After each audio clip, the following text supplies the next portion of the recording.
ഇപ്പോൾ സാർ നേരത്തെ കോസസിൽ പറഞ്ഞപ്പോൾ ഒരു വാക്ക് പറഞ്ഞു hereditary.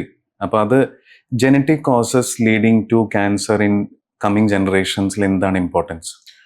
One of the biggest myths in cancer എന്ന് പറയുന്നത് cancer is caused by genetic reasons എന്നുള്ളതാണ്. Okay. പലരും ഞങ്ങളോട് പങ്കുവെക്കുന്ന ഒരു തോട്ടാണ്. But it's absolutely wrong.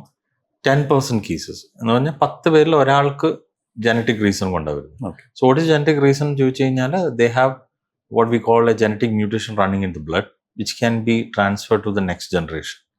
അപ്പം അങ്ങനെ വരുമ്പോൾ അത് കാരണം ക്യാൻസർ വരുന്നു എന്നുള്ള പ്രധാനമായിട്ടും breast cancer, ovary cancer, colon cancer, ഇത് മൂന്നുമാണ് ഞങ്ങൾ ഏറ്റവും കോമൺ ആയിട്ട് പറയുന്നത്. ബാക്കിയുള്ളതൊക്കെ വളരെ അപൂർവമാണ്. Right. ചില genetic mutation like P53 mutation എന്നൊക്കെ പറയുന്നത് can cos any cancer. So ബ്രാക്ക mutation which can cos ഈ പറയുന്ന ബ്രസ്റ്റ് ക്യാൻസർ അല്ലെങ്കിൽ ഓവറി ക്യാൻസർ, അത് something which we can identify these days.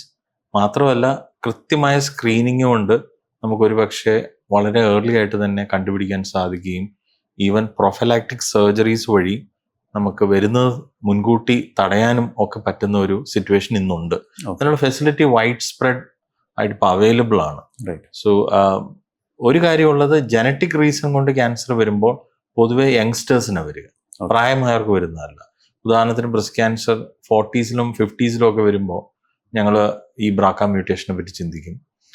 ചെറുപ്പക്കാർക്ക് ഓവറി ക്യാൻസർ വരുമ്പോൾ ഇതിനെപ്പറ്റി ചിന്തിക്കും. ചെറുപ്പക്കാർക്ക് കുടൽ ക്യാൻസർ വരുമ്പോൾ HNPCC എന്ന് പറയുന്ന ലിഞ്ച് സിൻഡ്രോം എന്നൊക്കെ പറയുന്ന ടൈപ്പ് കോളൻ ക്യാൻസറിനെ പറ്റിയും ചിന്തിക്കും.